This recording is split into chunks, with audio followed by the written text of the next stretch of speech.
ويعلم مستقرها ومستودعها كل في كتاب مبين وأشهد أن محمدا عبده ورسوله الصادق الأمين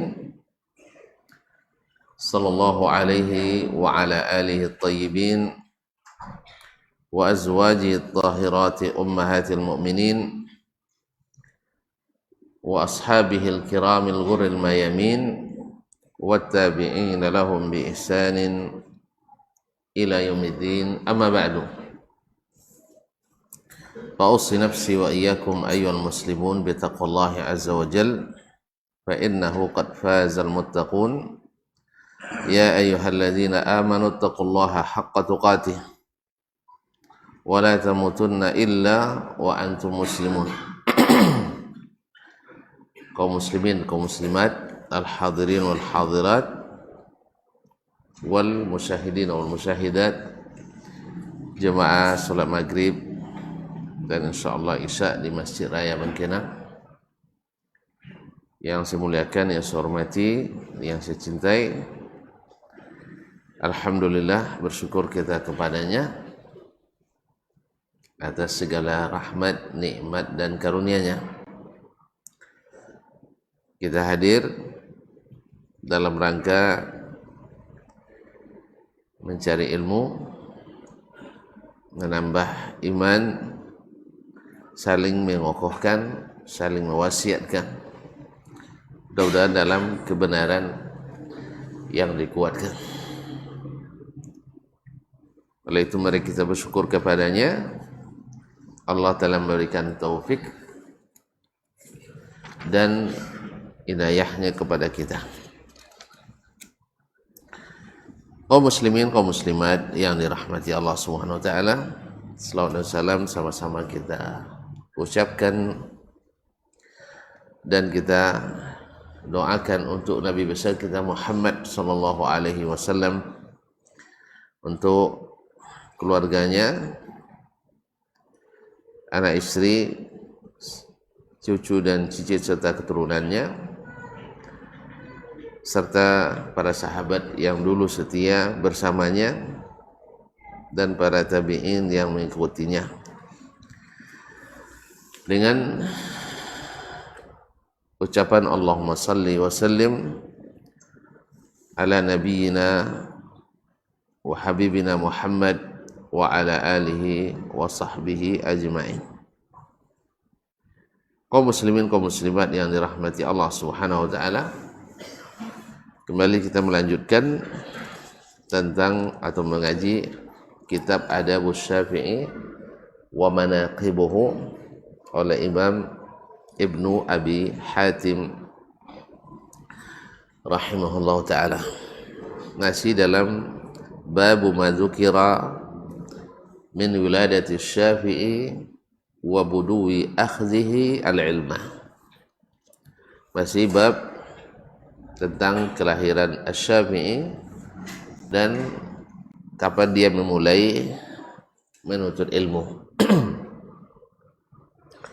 Bila sampai pada riwayat yang ke-10 berkata Rawi akhbarana Abul Hasan, telah menceritakan kepada kami Abul Hasan Ali ibn Abdul Aziz ibn Mardak. Qala akhbarana Abdurrahman, telah menceritakan kepada kami Abdurrahman, yaitu penulis kitab ini, yaitu Abdurrahman ibn Muhammad ibn Idris ibn Munzir al-Hanzali, yang dikenal dengan Ibnu Abi Hatim Ar-Razi. Qala akhbarani abi, telah menceritakan kepadaku ayahku. Ayahnya adalah seorang guru besar hadis, ayah dan pamannya yaitu Abu Hatim dan Abu Zur'ah Ar-Raziyan. Qala haddatsana Harmalah ibn Yahya, telah menceritakan kepada kami Harmalah ibn Yahya. Itu Harmalah ibn Yahya At-Tujibi Abu Hafs Al-Misri Al-Faqih Sahibus Syafi'i, adalah sahabat Imam Syafi'i rahimahullah, yaitu muridnya. Wafat 243. Qala, dia berkata, qala liya Syafi'iyyu, berkata kepadaku Imam Asy-Syafi'i, ana sta'dzantu libni Wahbin ala Ibrahim ibn Sa'ad. Saya minta izinkan untuk Ibnu Wahab ala Ibrahim ibn Sa'ad, menemui Ibrahim ibn Sa'ad. Ibnu Wahab adalah Abdullah ibn Wahab al-Misri Abu Muhammad al-Qurashi, adalah seorang ulama hadis dan fiqih, murid Imam Malik. Bahkan riwayatnya dari Imam Malik, kitab Al-Muwatta adalah riwayat yang paling mutqan dan sabit. Seorang ahli fikih dan hadis, murid Imam Malik. Jadi orang kenamaan. Nah, Imam Asy-Syafi'i sedangkan Ibrahim ibn Sa'ad ibn Ibrahim ibn Abdurrahman ibn Auf. Ibrahim ibn Sa'ad ibn Ibrahim ibn Abdurrahman ibn Auf Az-Zuhri, seorang ulama dan juga seorang qadhi di Madinah. Dia itu dikenal sahibu mahabah, orang yang disegani karena ilmunya dan juga karena garis keturunan dan kebangsawanannya. Dia seorang qadhi, seorang ulama besar, jadi disegani. Nah, Abdullah bin Wahab juga seorang imam. Nah, untuk masuk menemui Ibrahim bin Sa'ad ibn Abdurrahman ibn Sa'ad bin Ibrahim bin Abdurrahman ibn Auf. Abdurrahman bin Auf masih ingat ya? Dia ni cicitnya Abdurrahman bin Auf atau cucunya.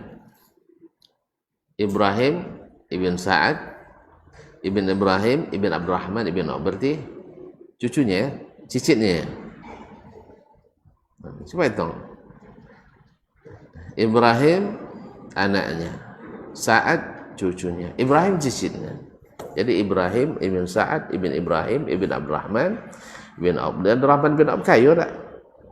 Iya lah bang.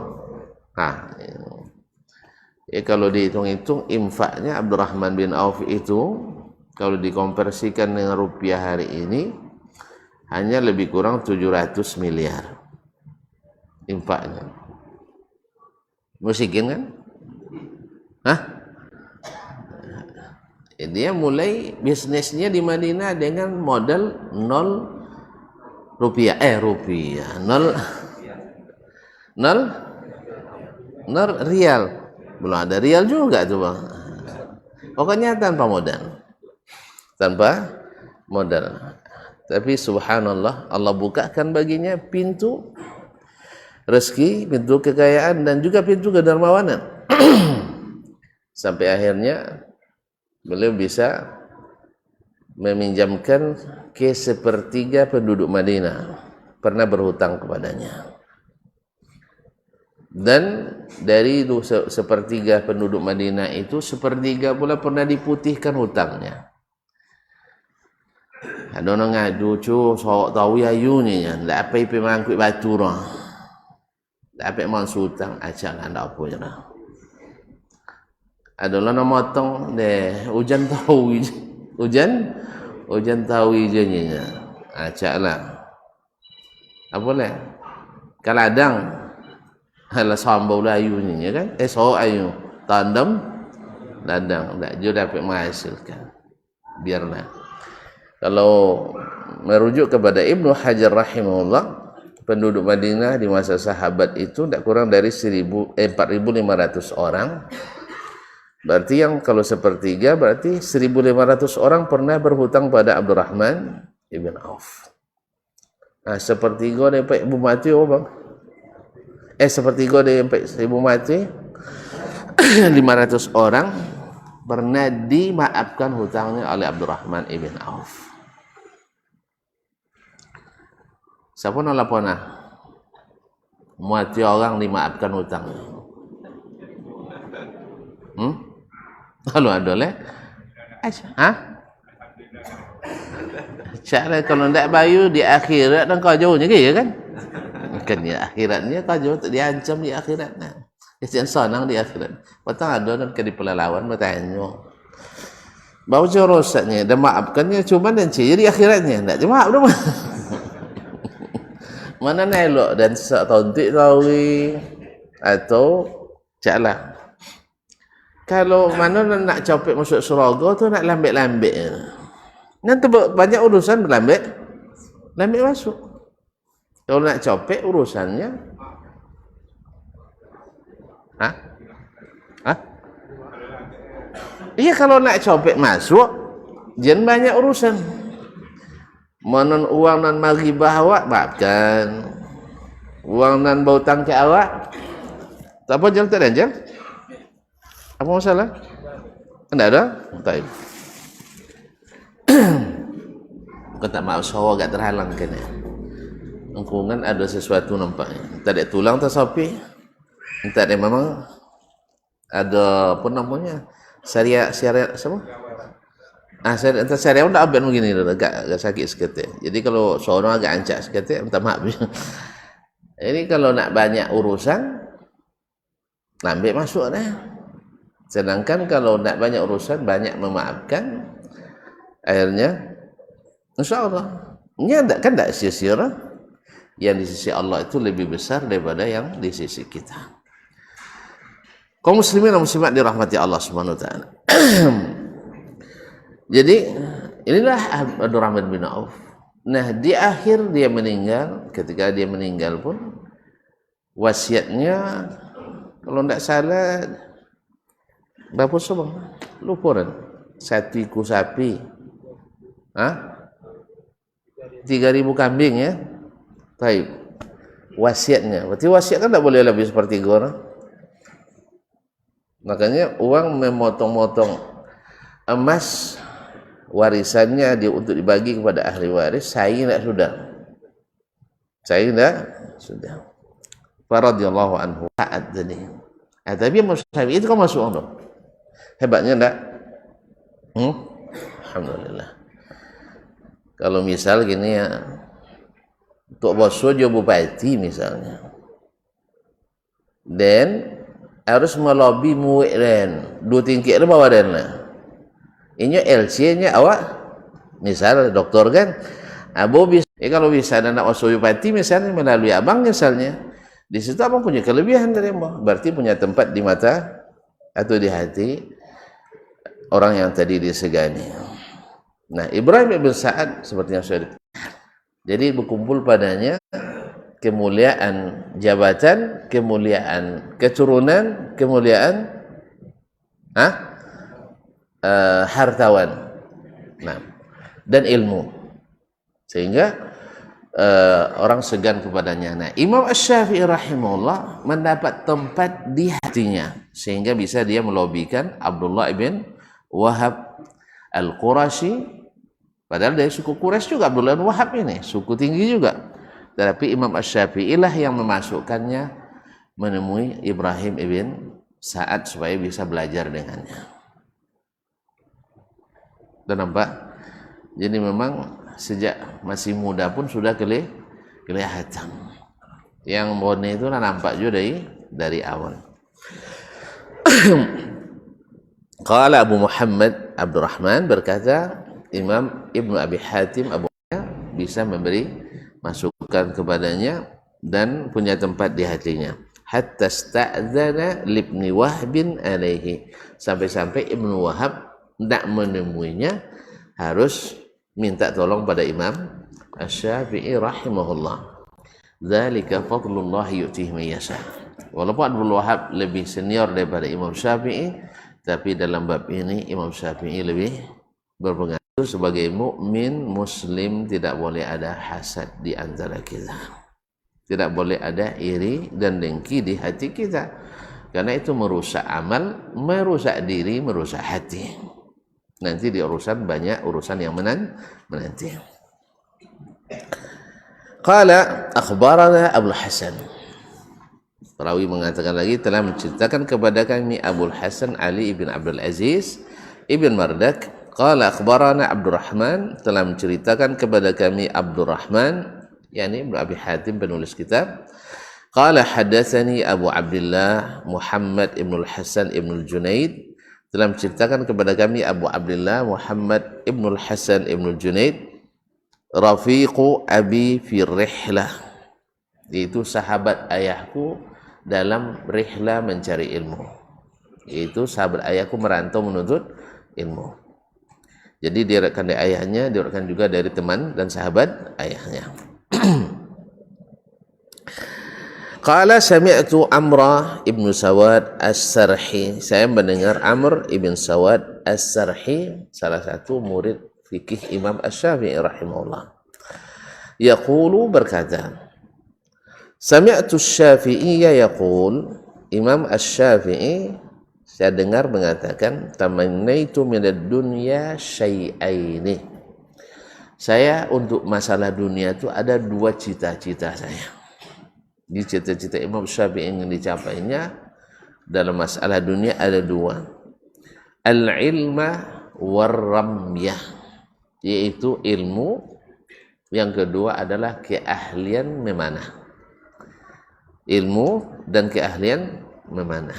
Kedua-duanya memerlukan keseriusan. Dan kedua-duanya memerlukan ketangkasan.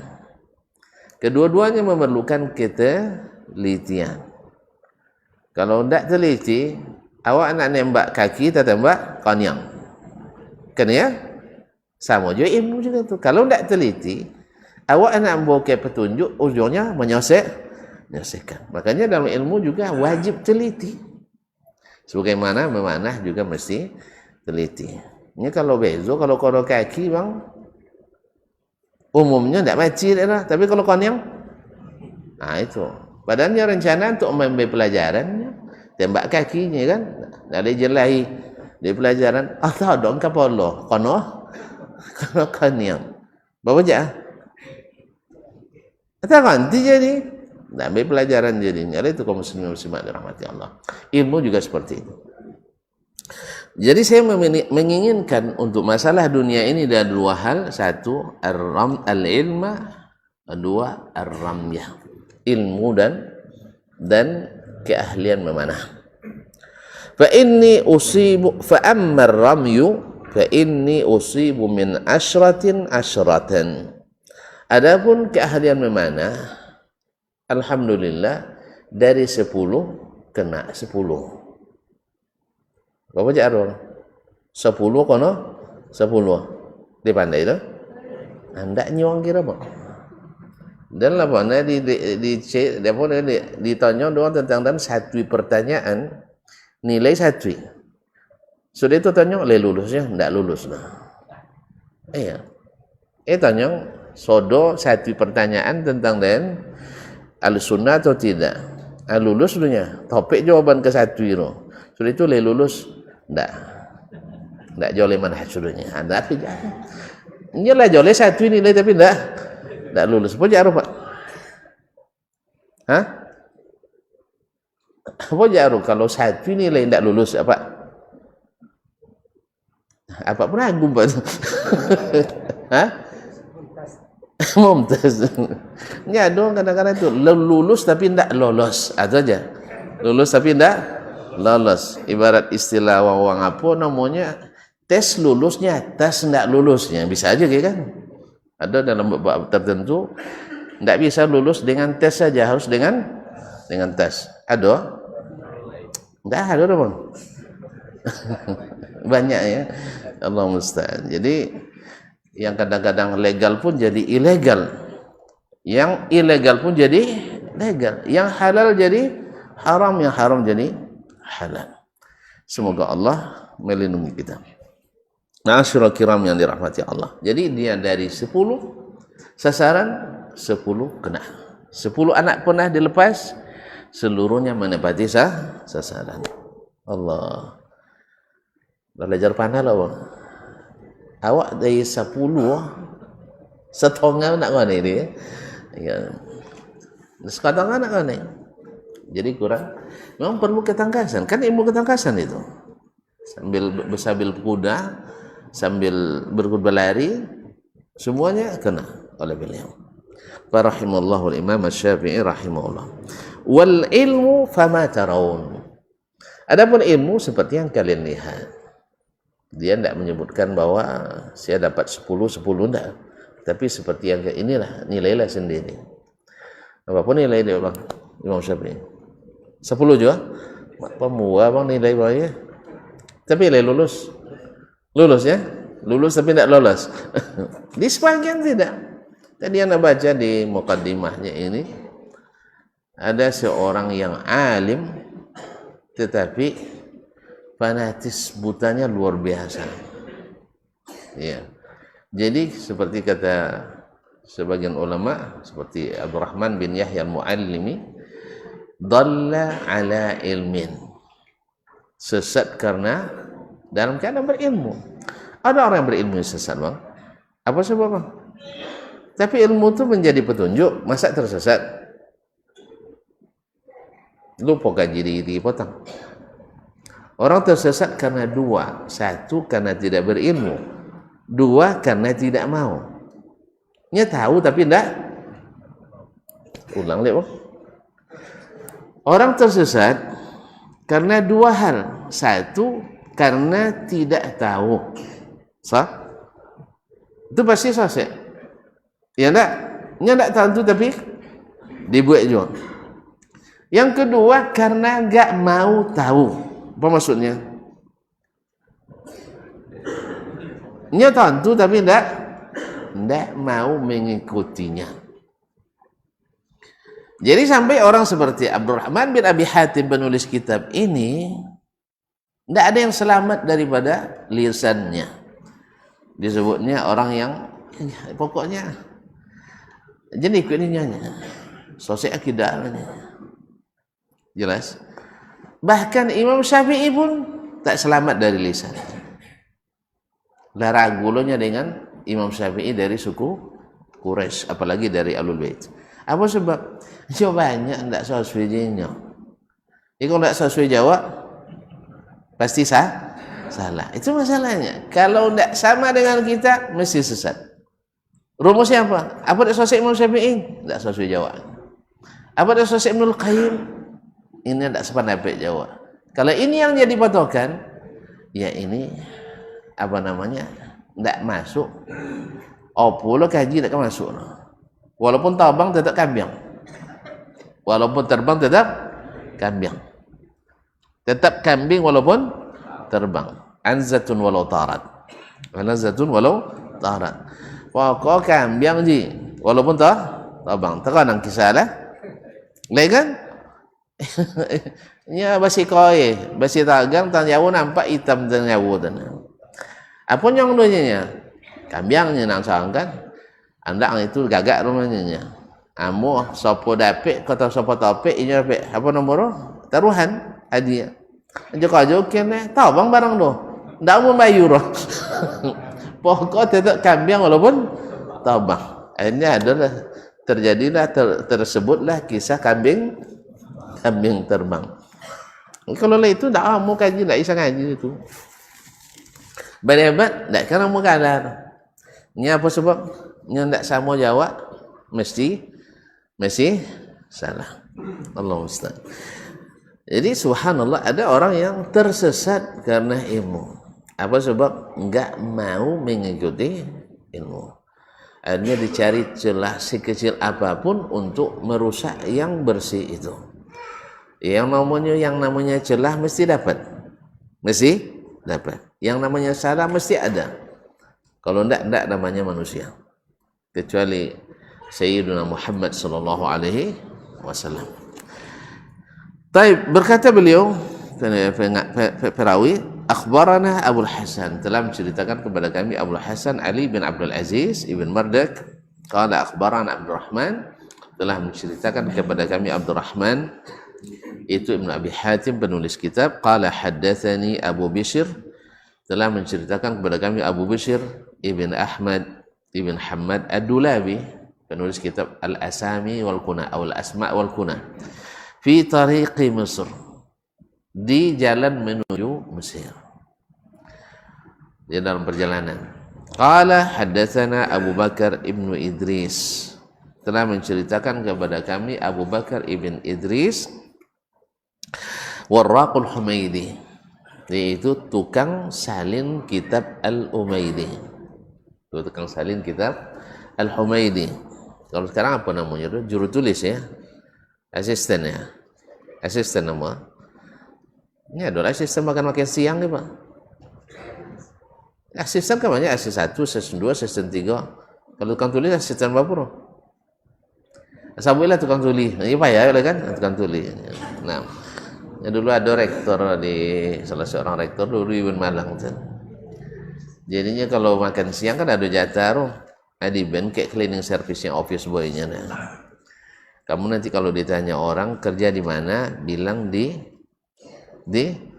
rektorat. Nah, kan bergengsi itu kerjanya di rektorat. Kalau ditanya bagian apa? Asisten rektor. Oh, loh Pak, saya tidak asisten Bapak. Iya loh, kamu kan asisten saya bagian makan siang. Asisten bagian makan siang. Artinya dia bantu rektor, rektor pulang makannya pulang ke rumahnya. Terus kalau ini tidak dimakan, terbuang tidak? Berarti dia membantu rektor menghabiskan makan siang. Kalau rektor mungkin makannya setengah, kalau yang namanya pekerja. Hah? Yang bekerja licin semuanya, senang tukang dapur. Ini rektor luar biasa nih katanya. Rektor luar biasa. Jadi tidak perlu tidak payah-payah lagi membuang-buang makanan, semuanya licin. Sisa pun dibungkus dalam plastik, bawa pulang. Nah, itulah mantapnya orang-orang yang seperti itu. Akhirnya dibilang asisten rektor bidang makan siang. Kalau kita dapat banyak rektor kayak gini, Masya Allah, ya, kepala sekolah kayak gini. Jadi karena rumahnya dekat, akhirnya dia disediakan makan siang, maka dia sedekahkan kepada asistennya tadi. Cuman hanya dibilang makan siang. Nah ini kalau kita sebut rektor, asisten kurang pas ya. Nanti bilang asisten makan siang. Warraq itu ada kalimat waraq. Waraq itu kertas. Warraq tukang kertas. Jadi kerjanya ia menyalin di atas kertas sehingga disebutkan pekerjaannya sebagai tukang kertas. Artinya penulis ilmu Al-Humaidi. Siapa Al-Humaidi? Qala sami'tu Abdullah ibn Zubair Al-Humaidi. Saya mendengar Abdullah ibn Zubair ibn Humaid Al-Humaidi, ini syekhnya Imam Al-Bukhari. Syekh Imam Al-Bukhari. Yaqul Anis Syafi'i, dia berkata menceritakan tentang Asy-Syafi'i.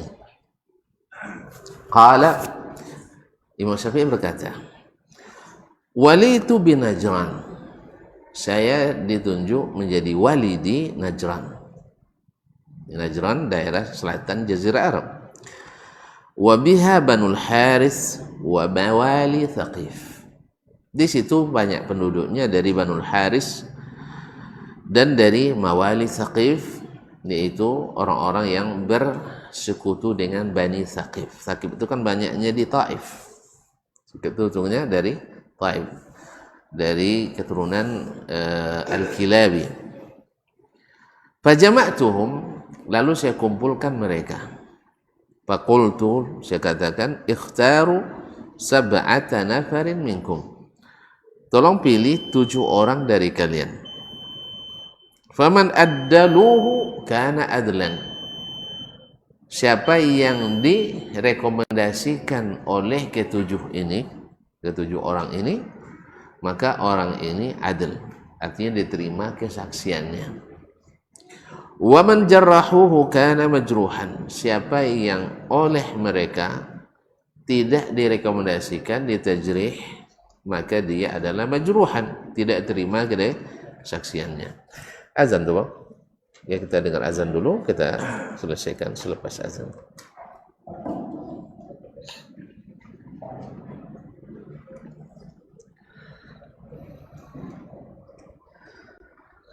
Allahu Akbar. Allah.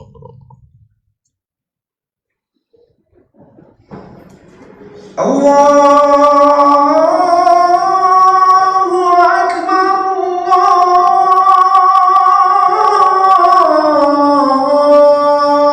Allahu Akbar. Allahu Akbar.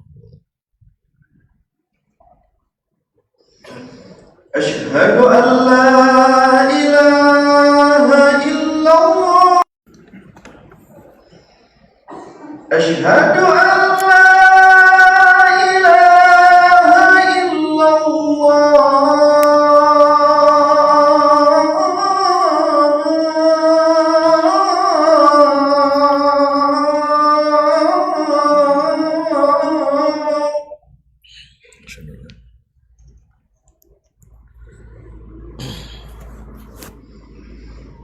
Asyhadu anna Muhammadar Rasulullah.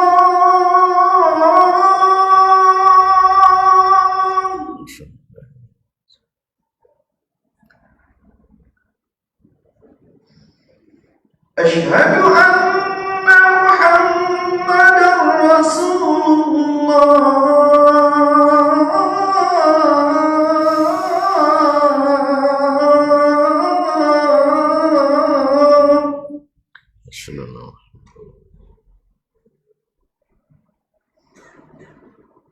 Hayya 'alas salat.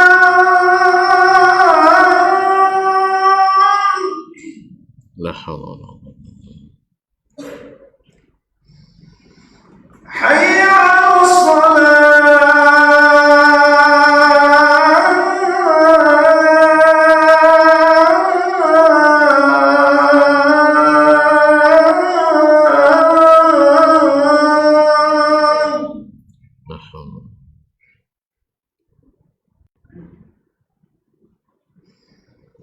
Hayya 'alal falah. La hawla. Hayya 'alal falah.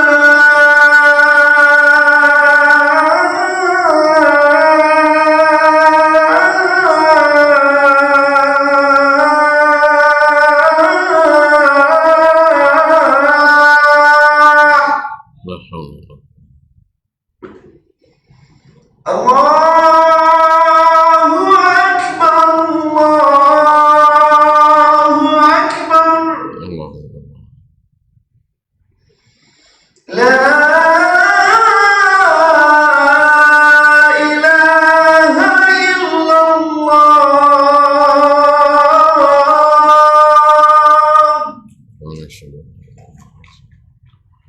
Allahumma salli ala Muhammad.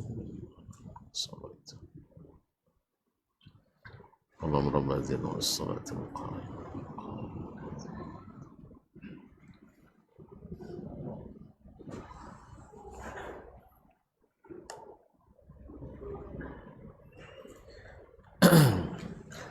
Kaum muslimin, kaum muslimat rahimanillah wa iyyakum. Berkata dia Imam Asy-Syafi'i rahimahullah, jadi dia meminta 7 orang sebagai tim verifikasi lah bos sekarang.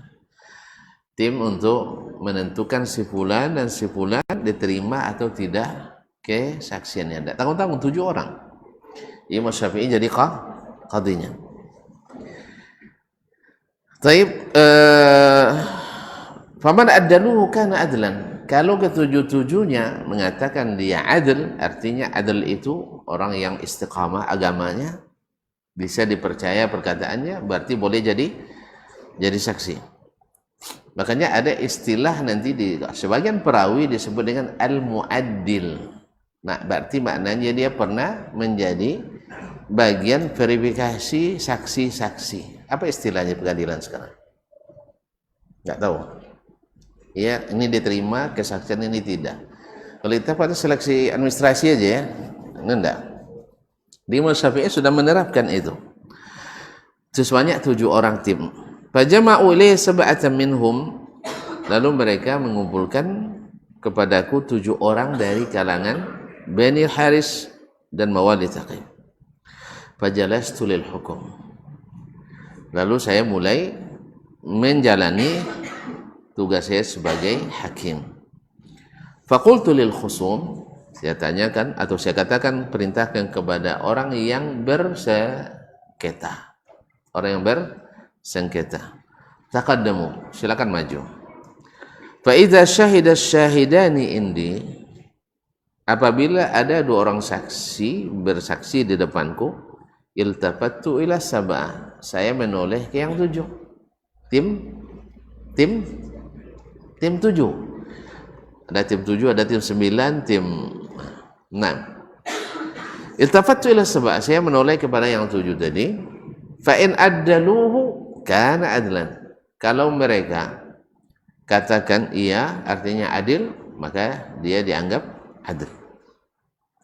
Wa in jarrahuhu, kalau seandainya mereka tidak terima, saya katakan zidni suhudan, tolong tambah saksi yang lain. Tolong tambah saksi yang lain.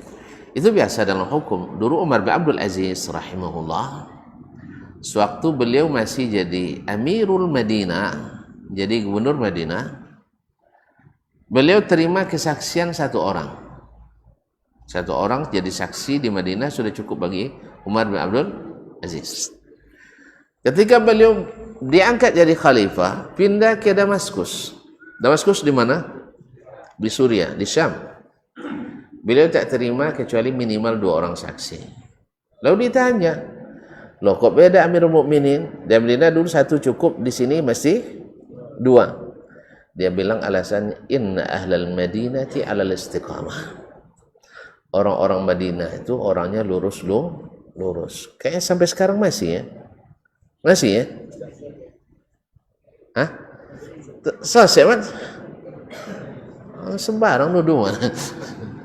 Di Madinah itu, tonton silakan waktu umroh saya tengok nanti antara Madinah dengan Mekah ada beza rasanya.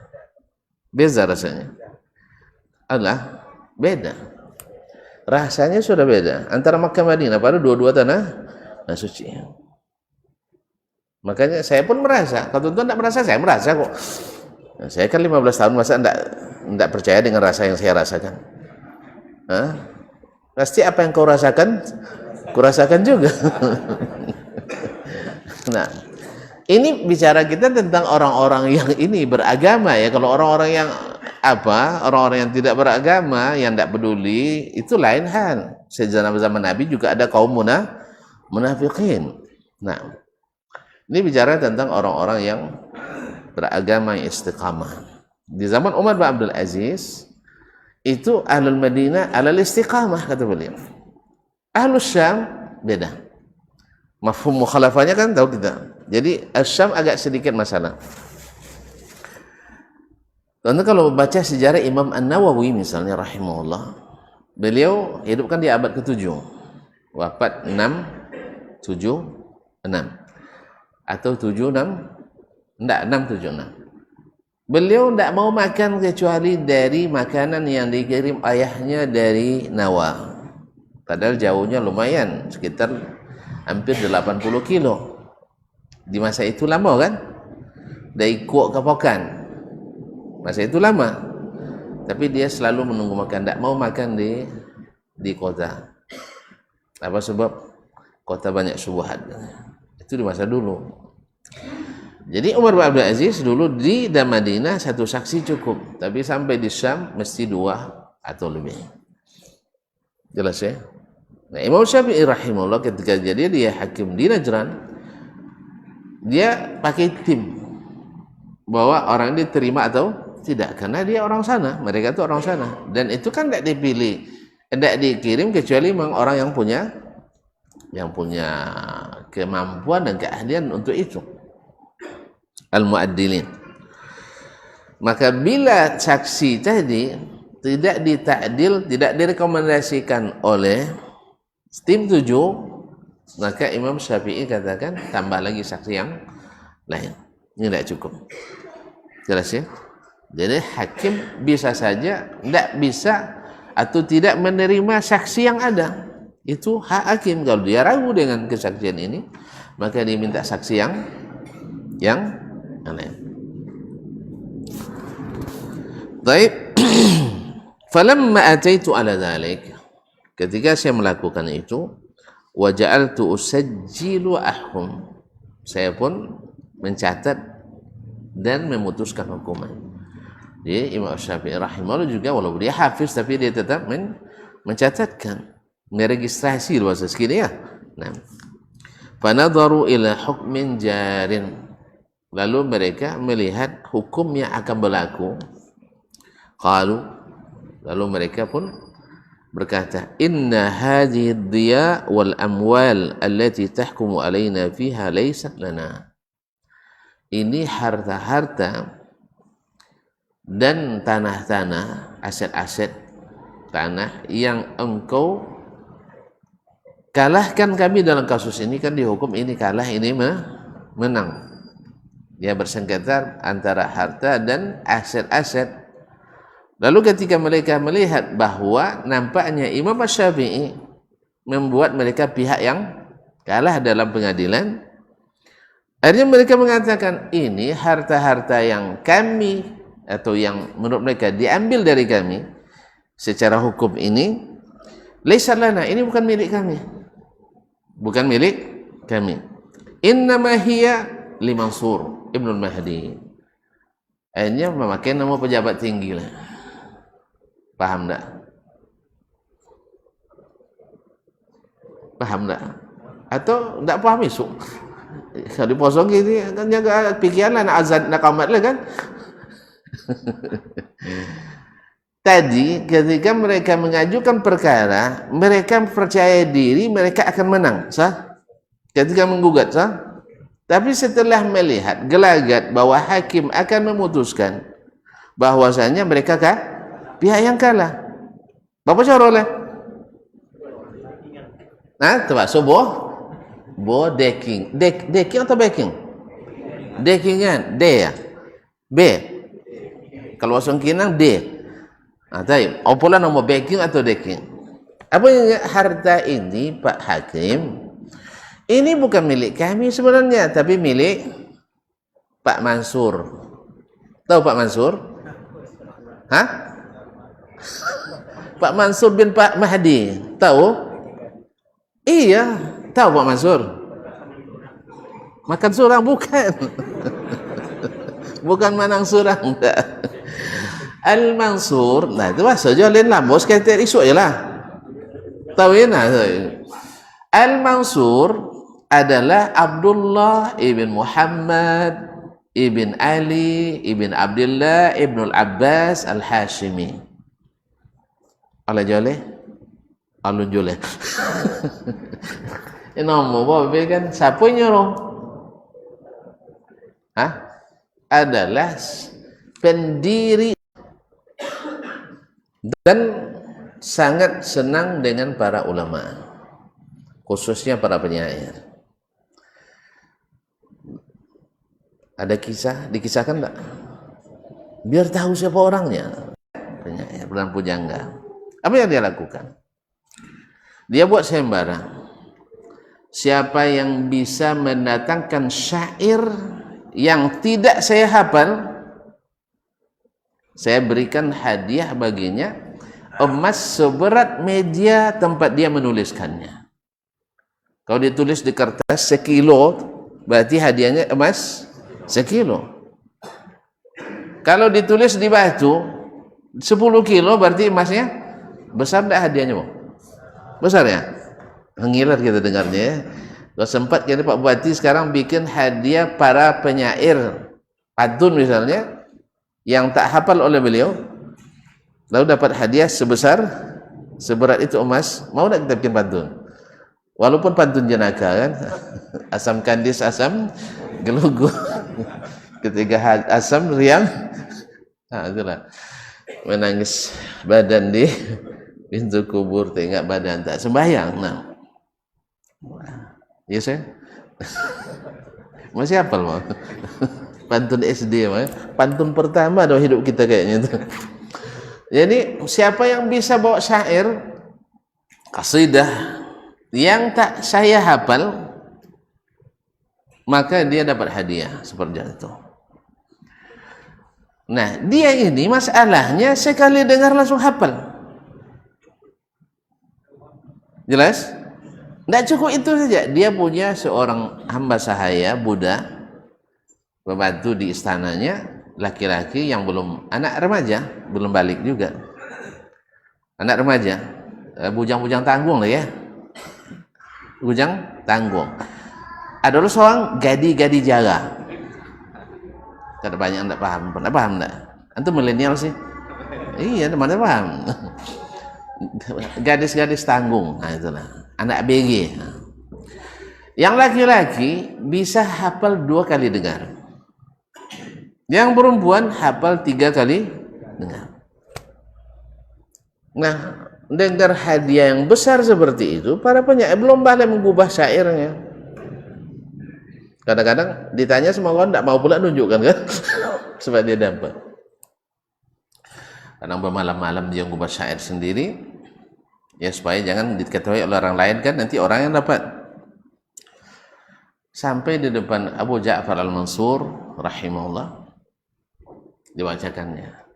Tapi sebelum dibacakan, kamu yakin yang akan kamu bacakan nanti saya tidak hafal, nanti saya tidak hafal gitu ya. Dia orang itu kan tidak tahu kan. Yakin apa ya?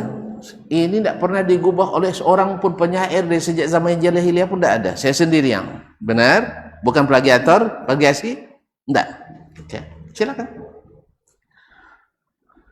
Dibacakanlah mulainya syair kan.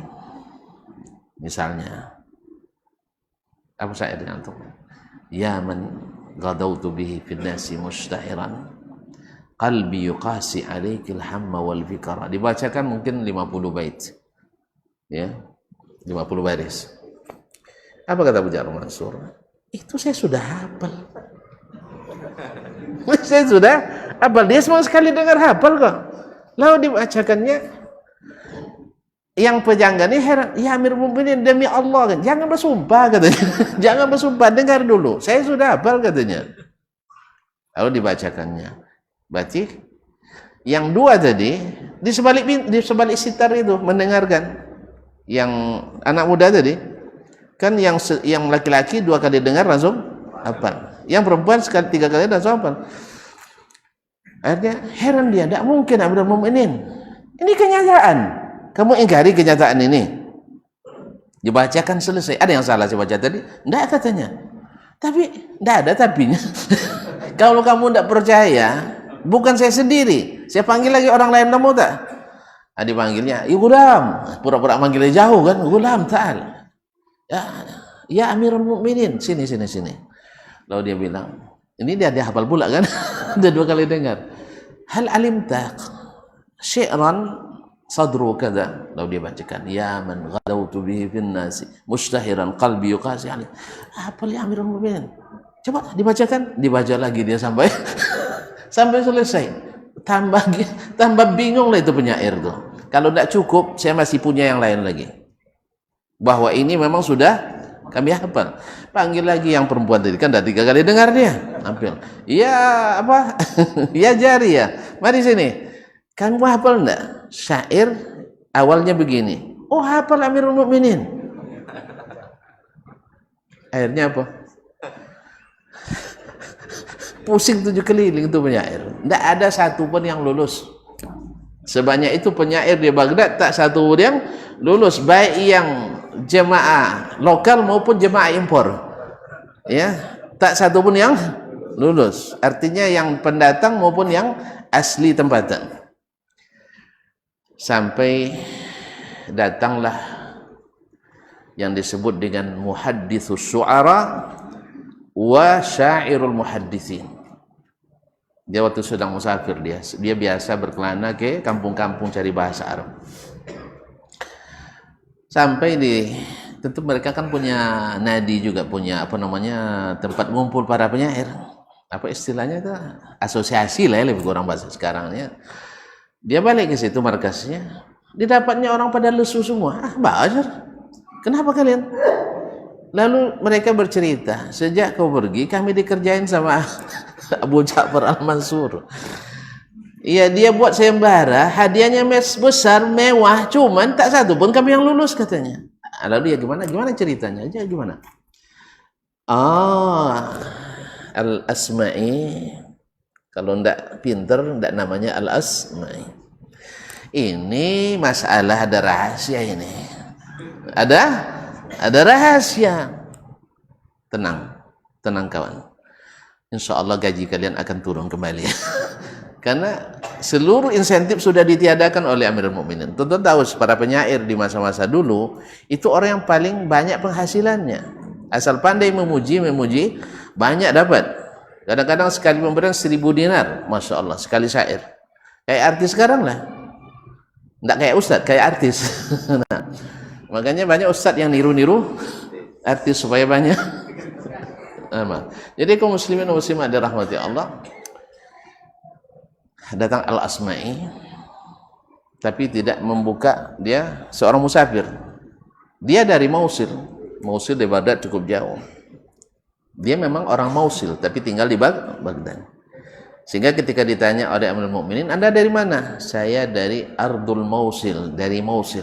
Dia tidak bohong, memang dari Mausil dia, tidak salah kan? Dan biasa dulu, kalau sekarang kan harus buka masker semua kalau ketemu pejabat kan. Karena waktu itu, sekarang ini kan banyak COVID. Kalau dulu nggak ada COVID. Dulu nggak banyak orang-orang jahat. Sekarang banyak orang-orang jahat. Jadi dibiarkan aja menutup mukanya. Namanya talassum bahasa Arab. Nggak dikenali. Sebab kalau dibuka nanti langsung dikenali. Ya. Akhirnya ya Amirul Mukminin, saya ketika lewat sini mendengar ada sayembara. Ya, boleh nggak saya ikut? Abu Ja'far kan pede dia, pede sekali. Karena ada satu penyair yang lulus. Memangnya kamu punya apa sih? Memangnya kamu punya apa? Saya coba-cobalah Amirul Mukminin. Mana tahu saya dapat. Kalau saya boleh ikut, saya nak ikut. Maklum saya orang kampung, ya kan dia mau orang kampung dari musuh. Jadi kalau itu silakan, mau berani. Hadiahnya masih sama Amirul Mukminin, masih. Oke lah. Itulah keluar syair sautu safiril bulbuli hayyajal qabil hamili sa'ala akhir. Dan jawaban begini saudara. Akhirnya pon yang Abu Ja'far al-Mansur. Seluruh kalimatnya hampir tak pernah didengar di pasaran. Ini hanya orang-orang Arab yang pedalaman yang bisa memahaminya. Kalau tidak paham, bapak cara mapal.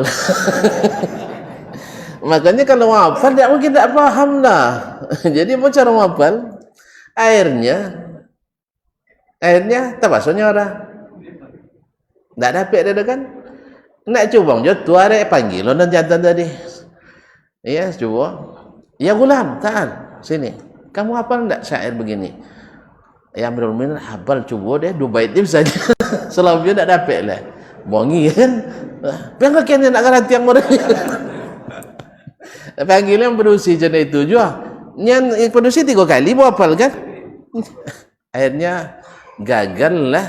Dalam tanda petik makar Amirul Mukminin. Nah, sudah itu tuh jadi boleh hadiahnya sih.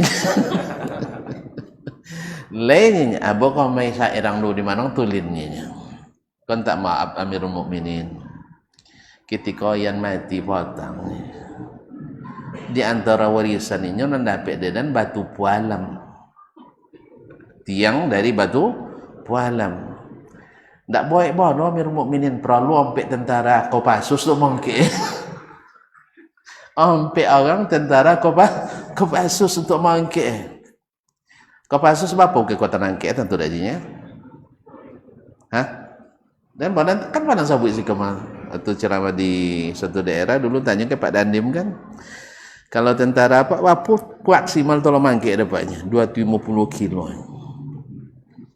Berarti 2 hati kelompok 1 mau sampai mangke keberatan.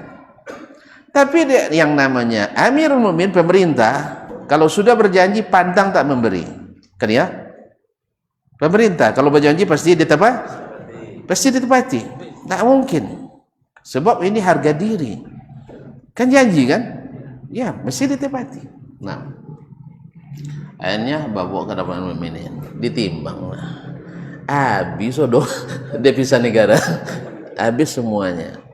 Bisi oleh Menteri Keuangan Sri Mulyani. Menteri Keuangan Rabi bin Khalid atau Khalid bin Rabi waktu itu.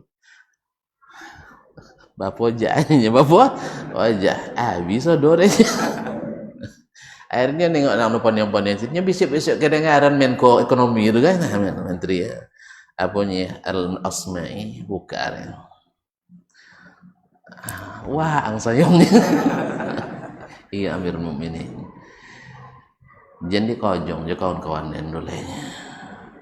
Ya, biarkan mereka berkreasi, tapi jangan dibatasi. Ya, beri mereka kebebasan, jangan dipaksakan. Sebab seorang pemerintah tak bagus memaksa, tapi memberikan kebebasan berkreasi. Ya, pemerintah tak boleh menjadi pemaksa, harus memberi kebebasan. Tapi dengan syarat buat condono lah balik seperti kemarin.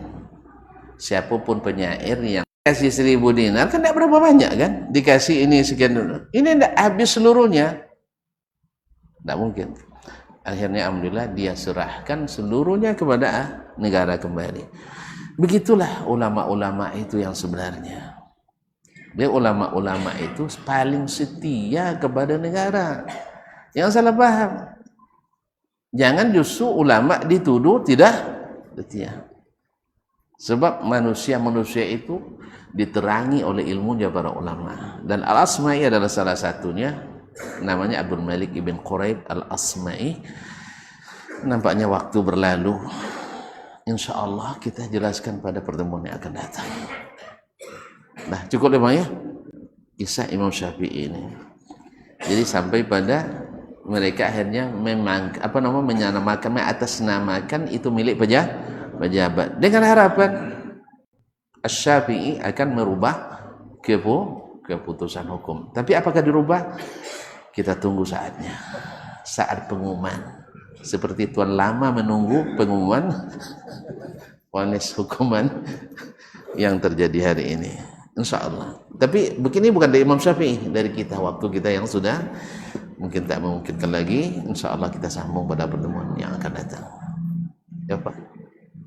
Penasaran Pak dah? Jadi pikirlah salat Pak. Subhanakallah bihamdik asyhadu an la ilaha illa anta astaghfiruka wa atubu ilaik. Terima kasih dan mohon maaf. Wassalamualaikum warahmatullahi wabarakatuh.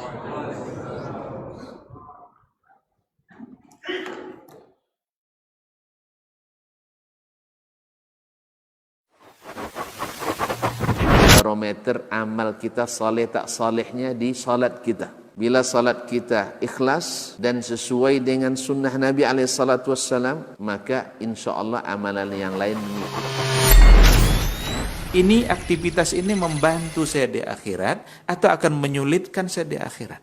Kalau seandainya perbuatan itu ternyata akan menyulitkan kita di akhirat kelak, tinggalkan perbuatan itu. Anta ni'mal jund. Kamu adalah sebaik-baik prajurit. Coba lihat. Kamu adalah sebaik-baik prajurit. Maka tujuannya adalah menghancurkan kehidupan rumah tangga.